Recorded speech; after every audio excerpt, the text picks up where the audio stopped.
É com muita alegria que eu venho aqui pela primeira vez. Ela falou, quem veio aqui pela primeira vez? Eu ia fazer assim. É a primeira vez mesmo aqui na Casa do Caminho. Mas, além de ser colaborador do Pedro Apóstolo, eu também estou como presidente da UDPAR, né, a União Distrital Espírita, que reúne um agrupamento de centros espíritas que fazem parte da mesma região geográfica onde o CEPAG está. Coincidentemente, o CEPAG fica um pouquinho fora dessa linha, porque a Casa do Caminho pertence ao UD1. E geograficamente o CEPAG está mais perto da Casa do Caminho do que de centros espíritas que estão na região que vai mais para o lado do centro. Mas por uma questão estratégica, o CEPAG pertence ao UD4, a qual estou como presidente. Também sou conselheiro fiscal da Federação Espírita do Estado de Ceará. E tenho como uma das premissas de minha vida, já que o Espiritismo veio me acolher com tanto carinho, de passar essa mensagem para nossos irmãos. Então, não me classifico como palestrante, considero sim Divaldo, Haroldo, palestrantes, mas eu sou apenas um facilitador dos ensinamentos de Jesus através da doutrina espírita.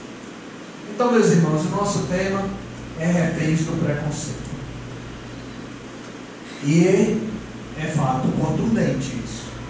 Nós somos reféns do preconceito realmente. No entanto, para que a gente possa definir por que somos reféns do preconceito, é preciso a gente fazer uma peregrinação sobre algumas concepções para que a gente chegue à conclusão desse dito título. É triste constatar que a sociedade ainda permeia a sua existência através desse ato vil que é o preconceito. Ato que indica claramente a condição de inferioridade moral da sociedade de todo o orbe terreno. Porque o preconceito não existe apenas num distrito, no bairro, não existe apenas no município. Ele está legado a todo mundo. E isso é realmente muito triste. Em dado momento, alguém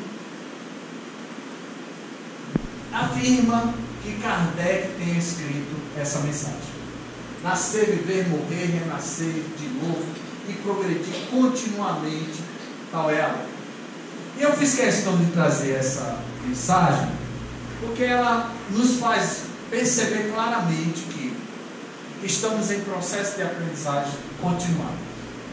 E por estarmos nessa condição de aprendizes que somos, mostra-nos claramente que somos pequenos diante da lei divina, diante do Pai, que é Deus.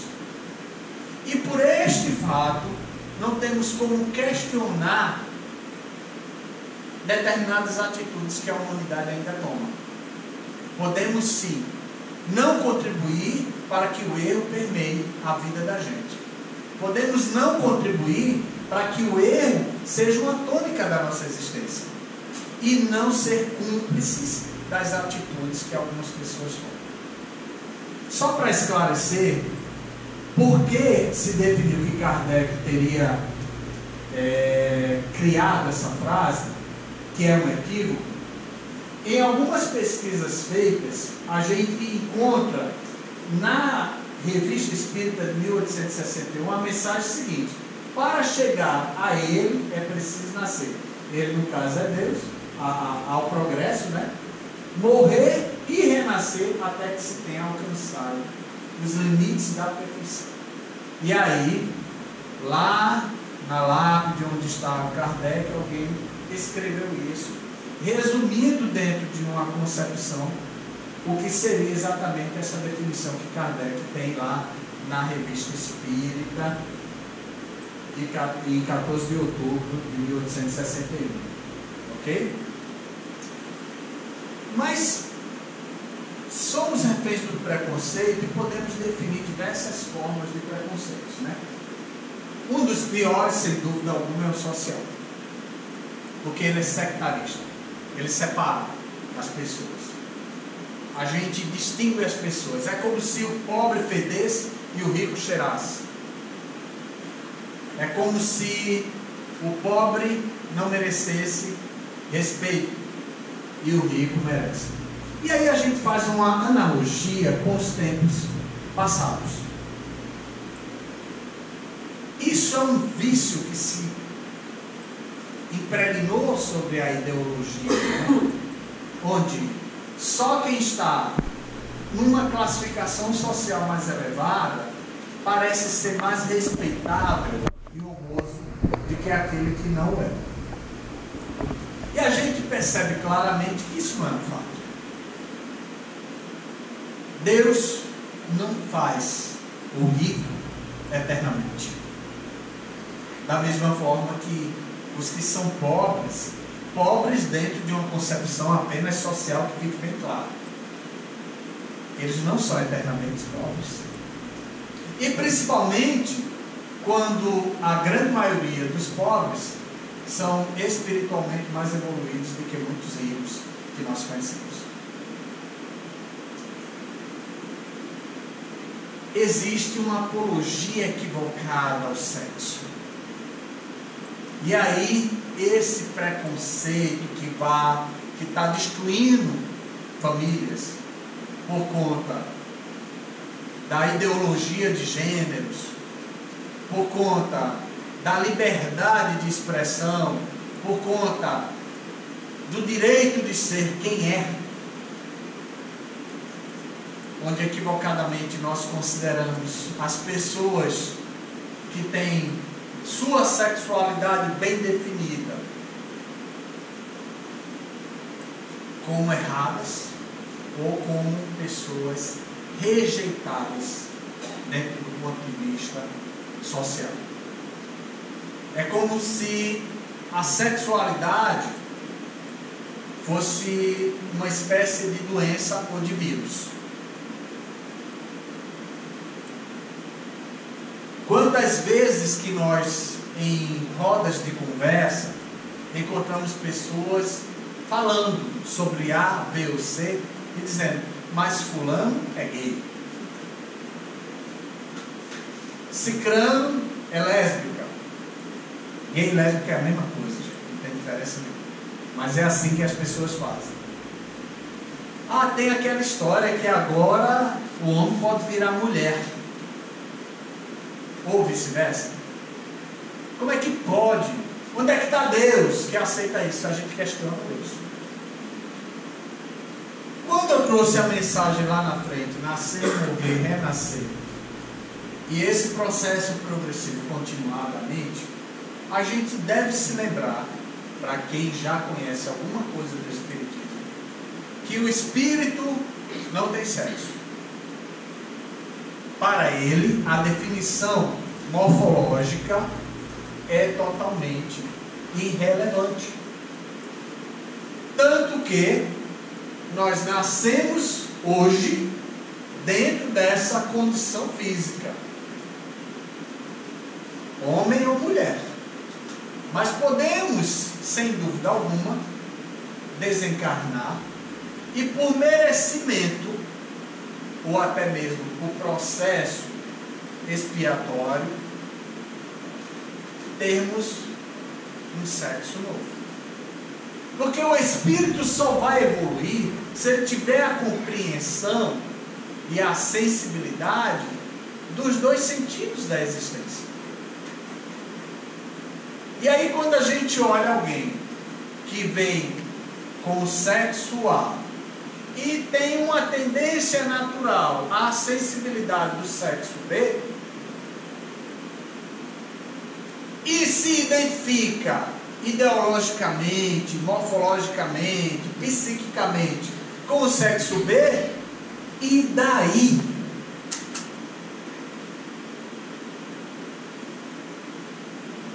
Sexo não define personalidade, não define caráter, não define perspectivas de vida. Muito pelo contrário, eu conheço certos machos e certas fêmeas alfa que são mais horrendos do que aqueles que se definem como gays,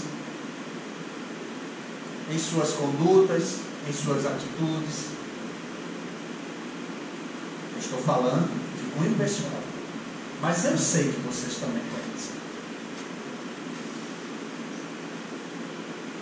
Homens que se definem superiores às pessoas e que, mesmo casados, se sentem na liberdade de atacar mulheres de outros amigos, ou até mesmo que agem com discrição ou descrição, seja lá como for, em relação a outra, como se aquela pessoa fosse inferior a si mesma.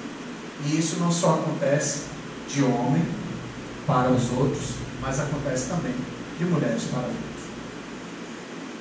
Certo dia de segunda-feira, fazendo o AR no CEPAG, uma colaboradora da casa chegou para mim: Fernando, faz uma vibração por um rapaz de nome fulano de tal, que ele se suicidou em Sobral.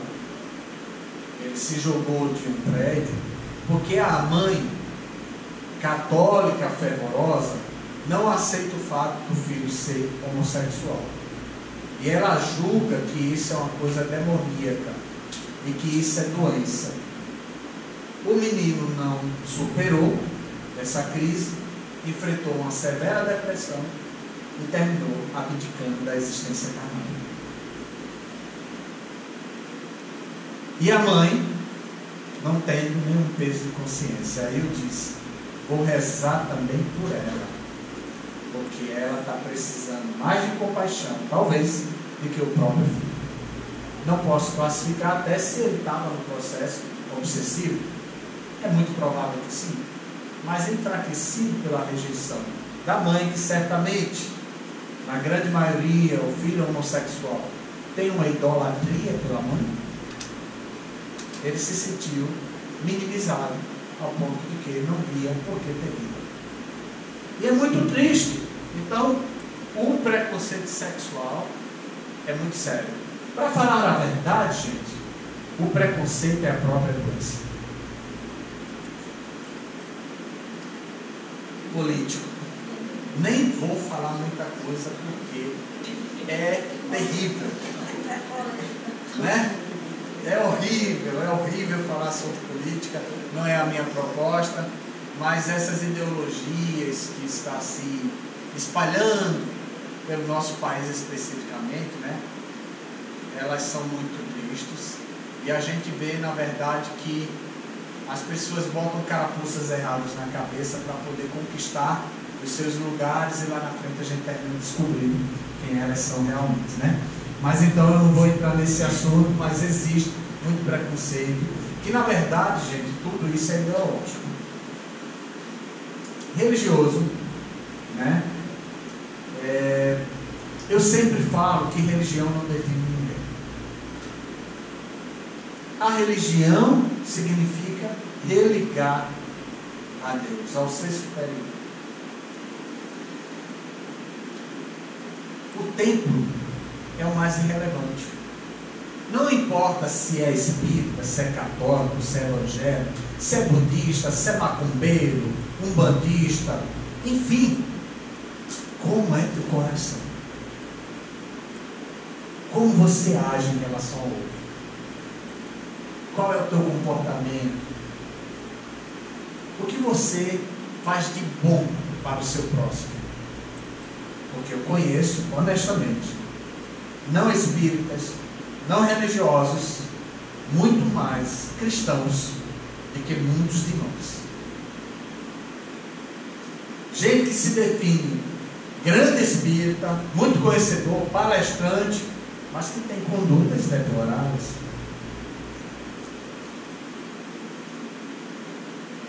O que diria então de certos pastores, certos padres, né? Eu não estou aqui sendo preconceituoso, não. Eu estou falando que existem pessoas que fazem essa apologia ao preconceito religioso, e que é um grande erro. Nós devíamos unir as religiões, para que a gente vivesse em função de uma coisa só, do Evangelho. Na família, né, gente, como já falei, um caso muito sério, mas existe preconceito, inclusive, dos pais em relação aos filhos, dos filhos em relação ao pai, porque o pai não acompanha a sua ideia, porque o pai não acompanha a sua fase, e aí ele está passado no tempo, ou o pai considera que o filho tem que fazer tudo o que ele quer. Isso é preconceito. A gente precisa refletir. Cultura, né, gente? Cada um tem sua forma de enxergar a vida e tudo mais. E um dos grandes e sérios problemas que a humanidade vem enfrentando ainda hoje é o preconceito racial. Preconceito de cor, né? O preto é sujo, o branco é limpo. E aí tem certos países que o povo nem banho toma, né? Como é que fica? Quem é sujo, quem é limpo, né? Enfim, eu morei num condomínio aqui na Ana Bilhar, por um bom período, e eu fui síndico desse condomínio. Então, um certo dia, teve um vazamento na casa de um chinês. A casa do homem só fedia a coentro e a gengibre. Aí eu ficava me perguntando, como é que é o banho dessa criatura, né? Então, assim, é horrível. A gente tem essa ideia, que temos equívocos, mas eu conheço, né, alguns asiáticos que são pessoas muito limpas. É uma questão mesmo cultural. Isso é muito sério. Então, nesse conjunto de preconceitos, eu diria que nós somos uma soma de ideologias que nos remete a conceitos equivocados sobre essas ideologias. Porque o que é o preconceito? São ideias preconcebidas. Eu só posso ter uma ideia formada acerca de alguma coisa quando eu efetivamente tenho conhecimento dela. Então, a grande maioria das pessoas que fazem apologia ao preconceito são os verdadeiros ignorantes. São as pessoas que ainda precisam aprender muita coisa. E por que o preconceito existe? Primeiro, o homem ainda guarda rudimentos da sua condição primitiva. A espiritualidade esclarece isso para a gente claramente. Nós somos ainda espíritos com rudimentos profundos do nosso primitivismo. E por quê? Primeiro, gente, as classificações dos orbes vão migrando de orbe primitivo para orbe de expiação e prova, que é a classificação atual do orbe terrestre, para um dia chegar à condição de regeneração. Aí o pessoal diz, mas nós já começamos a regeneração. Nessas condições, eu estou para dizer que a gente nem expiação e prova é. Nós somos primitivos. Só não somos primitivos porque a gente agora reflete sobre matar ou não. Mas a gente se encontra com gente que diz, rapaz, se eu tivesse um revólver, estourava na cabeça daquela pessoa. Esse ser não é primitivo. Antes morrer do que fazer o mal como está fazendo. Isso não é uma atitude primitiva? O Evangelho de Jesus não entrou na cabeça de muita gente. A gente não entendeu. A gente ainda está na ideia do pão, pão, queijo, queijo. Ou então, se matar, tem que morrer.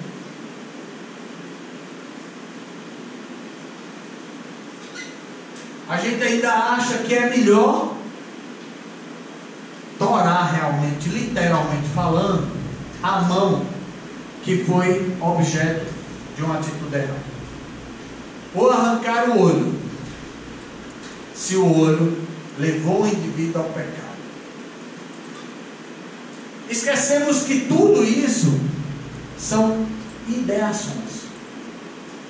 São sugestões. Mas olha só, a nossa condição primitiva é tão séria que alguns de nós, quando desencarnamos e recebemos a oportunidade de uma nova encarnação, pedimos para vir para uma nova vida com limitações físicas. Porque nem isso a gente entendeu. Quando Jesus nos orienta sobre isso, ele diz: olha, eu vou falar por parábolas, porque se eu disser corte a mão, alguém vai pegar um machadão aqui e vai torar a mão da pessoa. Cortar a mão é fazer de conta que ela não está ali para não fazer o mal. Tirar o olho é fechar ele para o erro. Olha a diferença. Eu não vim destruir a lei, disse Jesus. Ele veio com a proposta de renovar as nossas concepções sobre a lei. Mas a principal lei é exatamente essa que a nossa irmã comentou aqui, a lei do amor. Porque ela vai permear toda a nossa existência carnal, se assim considerarmos como agente de existência. E principalmente porque nós somos intolerantes. Opa! E por que somos intolerantes? Porque a minha ideia tem que prevalecer sobre tudo. A minha forma de pensar é mais importante. Entre numa discussão, dentro de todas aquelas concepções que eu apresentei lá na frente. Vai falar sobre ideologia de sexo. Vai falar sobre relações familiares. Vai falar sobre política. Se a minha ideia não prevalecer sobre a ideia do Sérgio, não adiantou. Porque a gente vive constantemente numa quebra de braço. E viver na quebra de braço é o primitivismo. Eu sou mais forte do que aquela pessoa. É o eusismo, uma apologia à minha superioridade. Como se eu fosse um ser feudal. O que não sou. Aqui não existe feudal, pelo menos no Brasil. E diante desse fato, eu trago um caso relatado pelo Espírito Humberto de Campos, quando ele diz o seguinte: Belarmino Bicas passou 20 anos de sua vida adulterando a sua vida em função de cóleras e mágoas desnecessárias num período de 1936 a 56 de sua existência carnal. Esse espírito, o que é que faz com Humberto de Campos? Alguém já leu o livro Cartas e Crônicas de Humberto de Campos? Não? É um livro maravilhoso, recomendo ler. O Humberto de Campos também é chamado de Irmão X. E ele foi um dos espíritos que Humberto de Campos, para quem não sabe, ele foi escritor, encarnado aqui no Brasil, né? Me parece que morou no Rio de Janeiro. E ao desencarnar, ele, depois de algum tempo, conseguiu a permissão para passar os relatos que ele fez no mundo espiritual como um jornalista, fazendo entrevistas com algumas pessoas. E tem relatos maravilhosos. Tem um relato sobre Joana de Cusa, que é uma das coisas mais lindas que eu já li. Tem um relato sobre o Judas, quando ele conta a sua história de desencarnação, quando ele conta que Jesus foi buscar Judas em piedade, porque o Judas foi um instrumento para um processo que tinha que acontecer inevitavelmente, entendeu? E é muito lindo, muito lindo. Tem muitos contos bons. Tem aquela história do evento do circo que aconteceu nos anos 50, lá em Niterói, né? Que houve um incêndio e que relatava sobre um processo de reencarnação, de morte coletiva, que teria que acontecer para poder fazer o ajuste diante da lei de ação e reação. Então é um grande espírito que vale a pena ler, especificamente esse livro, Cartas Simbólicas. Então, relato, esse espírito narra o seguinte: eu tive 4.529 conflitos em família. Aí vejam se vocês se acham aí. Me indispunha dentro de casa sobre alimentação e higiene. Tinha muitos combates com a minha esposa, quem tem, em divergência na conduta doméstica e social. Me irritava com meus filhos, genros, noras e netos. Ele saiu fazendo uma matemática: 3.360 irritações no ambiente de trabalho. Ninguém trabalha, ninguém se chateia com o chefe, ninguém tem incompatibilidade com os colegas, ninguém reclama com o fornecedor lojista, né? 4.617 contrariedades com mau relacionamento com as coisas do cotidiano. Quem? Olha quem nunca vai se ver aqui. Nunca me lembrei com meu vizinho.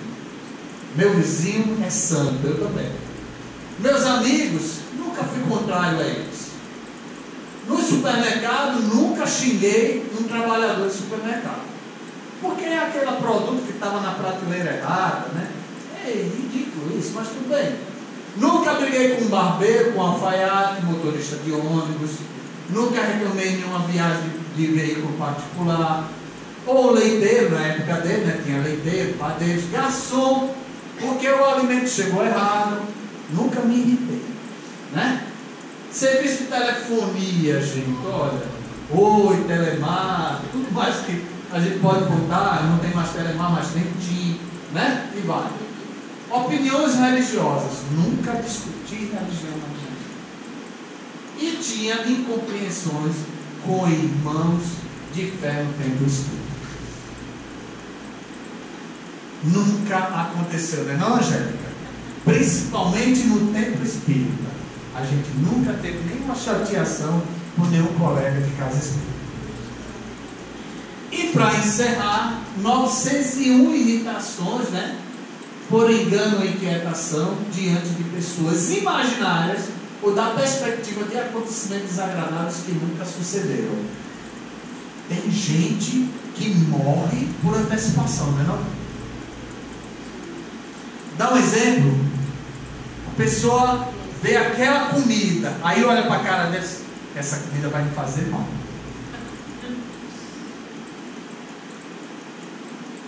Como é que é isso? Não vai nem experimentar um pouquinho? Não. Eu já estou enjoado. Aí já sai correndo para vomitar. Gente, que é isso? Nós somos extremamente intolerantes. Aí sabe qual foi o resultado? 16.386 exasperações inúteis. O que representou 20 anos da sua existência antecipada.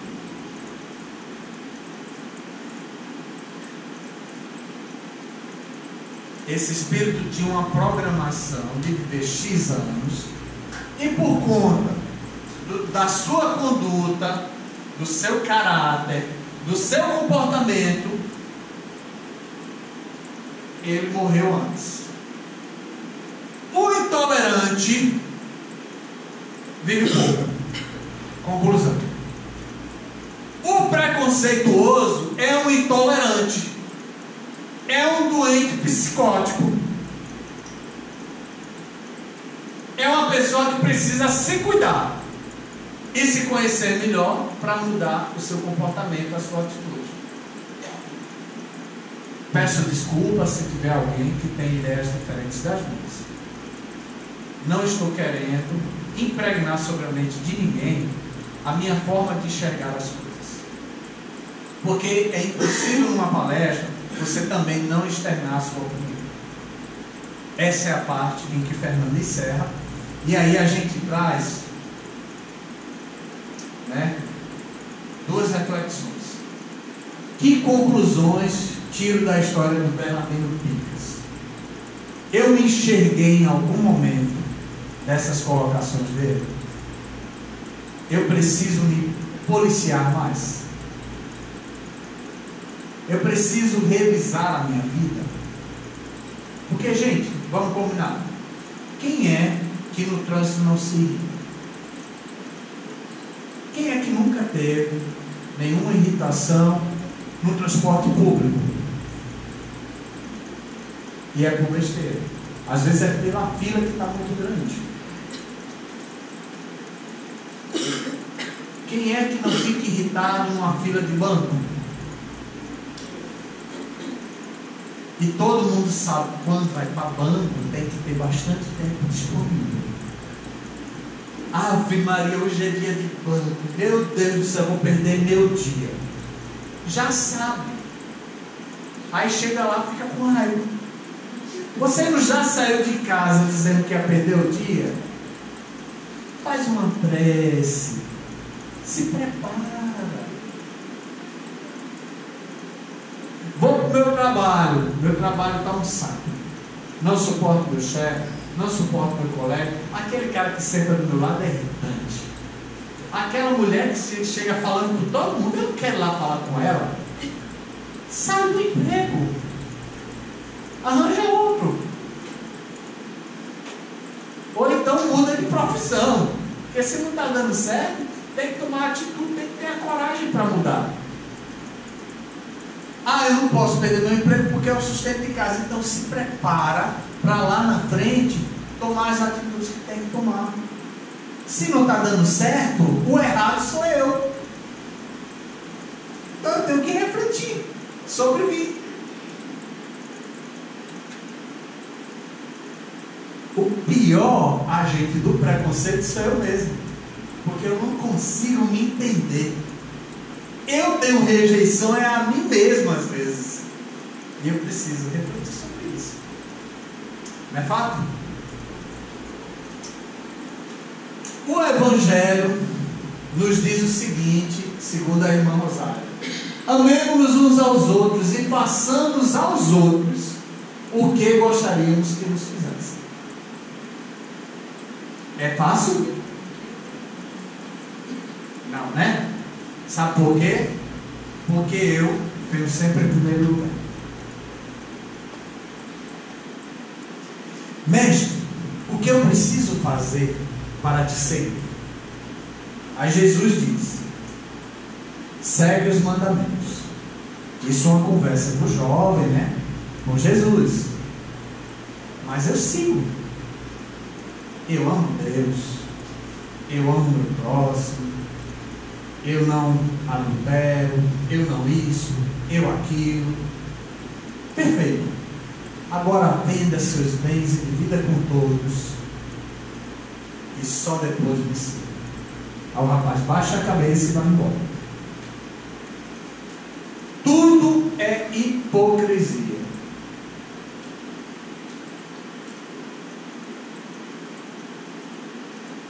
Jesus assim afirmou. Não foi Fernando, não. Sabe quando? Raça de hipócritas, até quando estarei entre vós? Alguém se lembra dessa frase? Foi Jesus que falou, não foi Fernando. Porque nós chegamos aqui, contamos as mais belas histórias da vida de Jesus, mas nós não somos capazes de replicar na nossa vida o Evangelho dele. É lindo o Evangelho de Jesus. É o maior modelo que já se conheceu na humanidade. O espírito mais evoluído, governador do orbe terrestre. Ele governa a constelação onde a Terra se encontra. Nossa, é tudo isso, Jesus? Aí você conversa com Jesus xingando ele. Não porque a minha vida não dá certo, não porque isso, não porque aquilo, não suporto meu chefe, não suporto minha vida, não suporto meu tudo. O que eu estou fazendo comigo?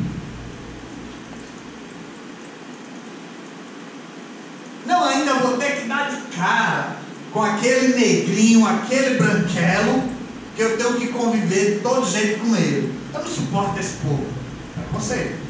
Não, porque eu vou ter que dar de cara com aquele rapaz afetado, aquela menina que tem um jeitinho masculino. E daí? Essa é a conduta que a sociedade tem hoje. Não, porque eu não suporto a liderança de uma pessoa que age de tal forma. Preconceito. Não, porque eu não suporto o político XYZ. Ele já está lá. Ele não vai deixar de comer porque tu não suporta, não. Essa por ele, em vez de não suportar, para ver se ele cai na real e muda as condutas dele.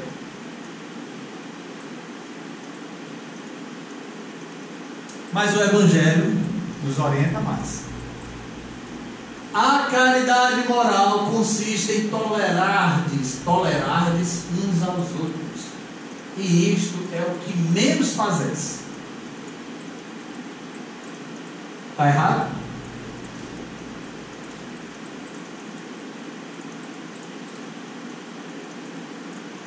E olha o que diz o Espírito. Neste mundo inferior, onde estamos encarnados no momento. Classificação de ordem em condição de prova e expiação, ou expiação e prova, não muda nada.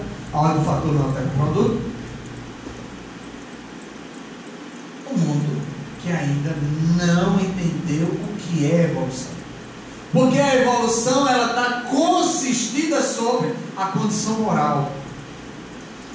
Evidentemente que intelectual também. A gente sabe, os Espíritos esclarecem para a gente que evoluir moralmente não é suficiente se a gente não evolui intelectualmente.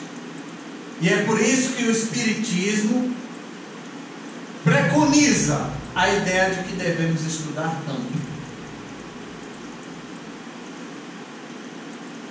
A gente não vai falar sobre o Espiritismo sem entendimento, sem compreensão sobre as leis,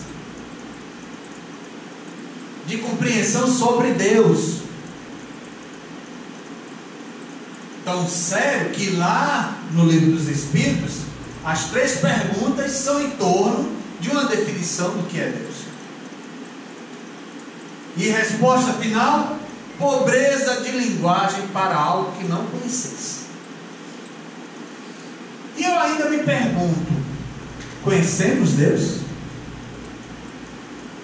Ora, se não nos conhecemos a nós mesmos,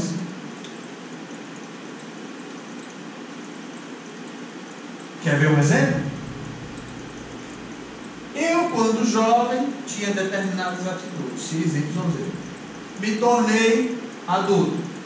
Melhorou um pouquinho, mas de vez em quando eu volto para a minha condição de jovem, porque eu prefiro ter a atitude do jovem. Me torno velho, ranzinza, chato. Mas tu era uma pessoa tão legal quando tu era jovem, não sei o quê. Eu não colho o que de bom que a vida me traz para tornar-me como um exemplo a ser seguido.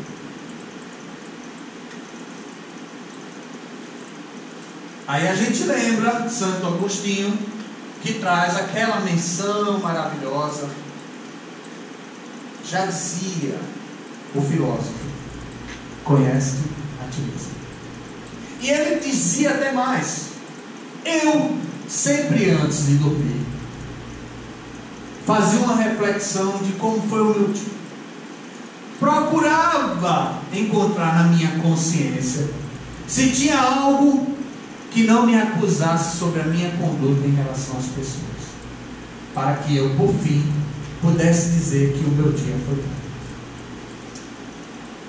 E aí eu fico imaginando, vou lá, sentar na beira da cama, fazer a minha prece, aí vou avaliar meu dia. Não, eu briguei com a Angélica, reclamei com o Serginho, mas tudo bem, eles ficaram com raiva de mim. Mas eu fiquei. Aí não, mas eu achei pouco, ainda xinguei a NASA.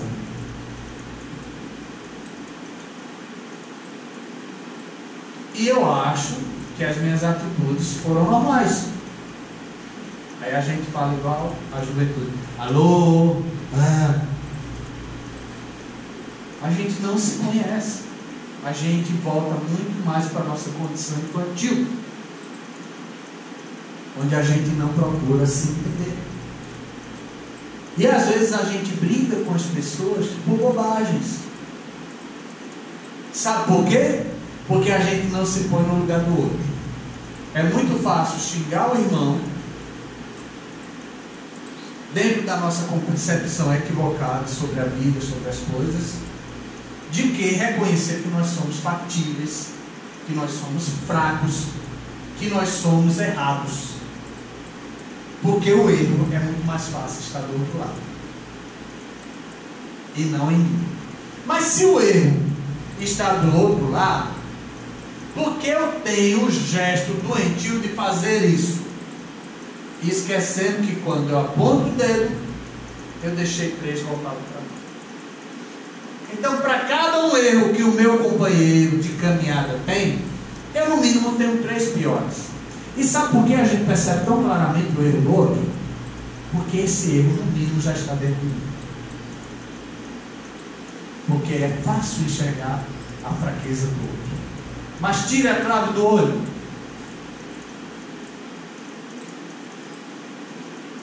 Tira a cegueira, se melhora. Enfim. E aí conclui. Há um grande mérito acreditar em mim e saber calar-se para deixar falar a um mais todo. Isto também é uma forma de caridade. Aquelas pessoas que falam muito de baboseira, é melhor você. Tá. Tu tá meu. Tô. Melhor não dizer nada. E ainda tem um outro fato. Por que não pensar um pouquinho antes para responder, né? Deixar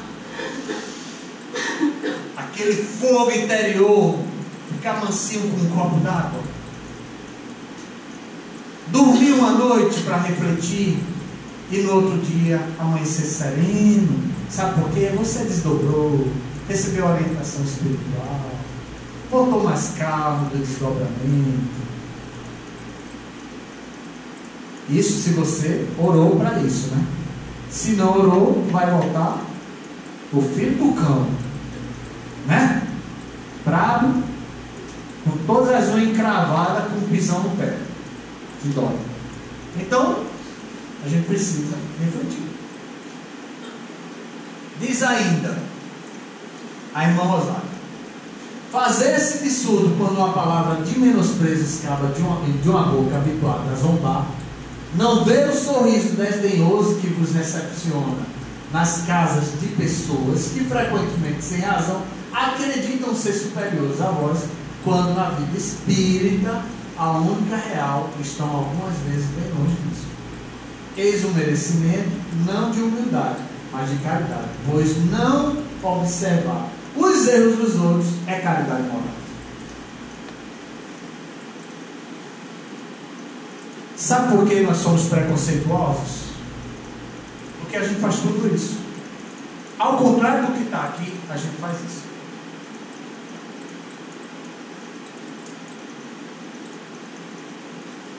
A gente questiona a forma como as pessoas andam, gente. Quer ver? Bote uma pessoa arrastando os pés aqui, para ver se todo mundo presta atenção. É preguiçoso. Ainda tem isso.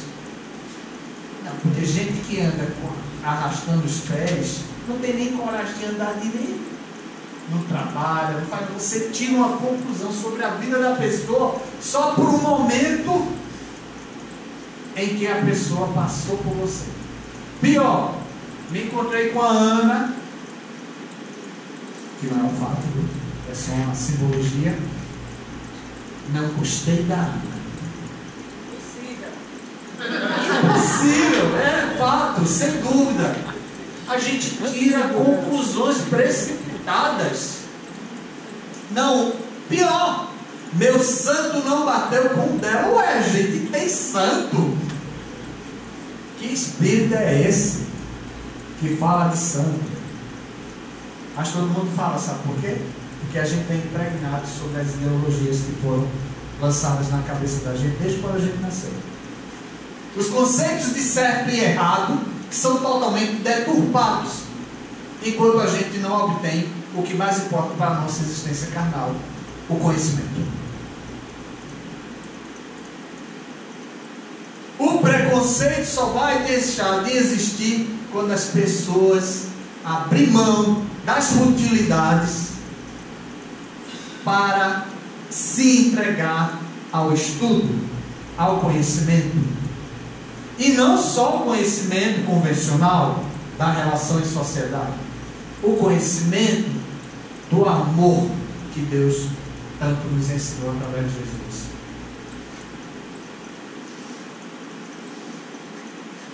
Sabe por quê? Nós espíritas, segundo Emmanuel, pregamos, mas não praticamos. Tu, porém, que conheces o que eles desconhecem, que cultivas na mente valores espirituais que ainda os outros não cultivam, toma cuidado em usar o verbo, como convém ao Espírito do Cristo, que nos rege os estudos. Olha que puxão de orelha. Se você conhece alguém que é preconceituoso, não questione, não critique. Faça uma coisa bem simples: ame, perdoe, seja caridoso.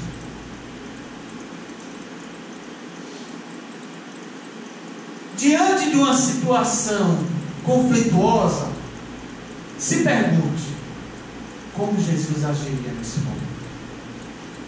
Aí você vai se lembrar. Jesus, nos momentos finais da sua existência, foi indagado por um ladrão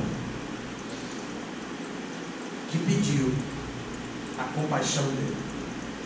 E o que fez Jesus? Alguém se lembra?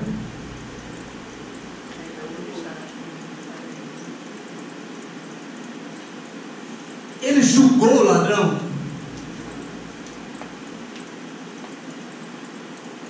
Jesus era preconceituoso. Agora eu posso dizer o maior exemplo que a humanidade já conheceu. Então deixa esse Jesus habitar em você. E se aquela pessoa não reconhece a superioridade moral de Jesus, dá para ele os ensinamentos de Jesus sem falar de Jesus. Sabe como? Pelo exemplo, pela atitude, pelo comportamento. Porque quando se fala em modelo, que vem da ideia molde, né? É o formato ideal com que eu quero aquela situação. E assim sendo, ser modelo é exemplificar. É uma tarefa muito séria para nós espíritas. Uma tarefa muito séria para nós cristãos. Esquece que você é espírita, seja só cristão. Esquece que você é evangélico, que é católico, seja lá o que for. Religião não define homem. O que define o homem é a sua moral, o seu caráter, a sua conduta. E aí você pode se definir então como cristão, porque muito melhor do que ser espírita é ser cristão. Aí pode aplicar a passe, pode trabalhar nos grupos mediúnicos, depois do estudo, é claro. Ninguém vai direto não, ninguém passa direto da primeira série para a oitava não, só vai para a oitava depois que passar da segunda e diante. Entendeu?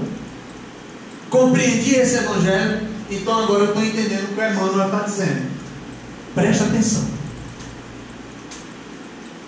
Conheci a codificação, conheci obras basilares do Espiritismo, avaliei se eu sou preconceito, me permiti compreender que eu estou refém do preconceito, porque nós somos refém do preconceito, porque somos agentes sociais, e quem vive em sociedade é refém, como é vítima dessa doença chamada preconceito, e que Deus nos permita isso não afeta nossa vida, porque se afetar, meus irmãos, essa existência não vai ser suficiente para superar.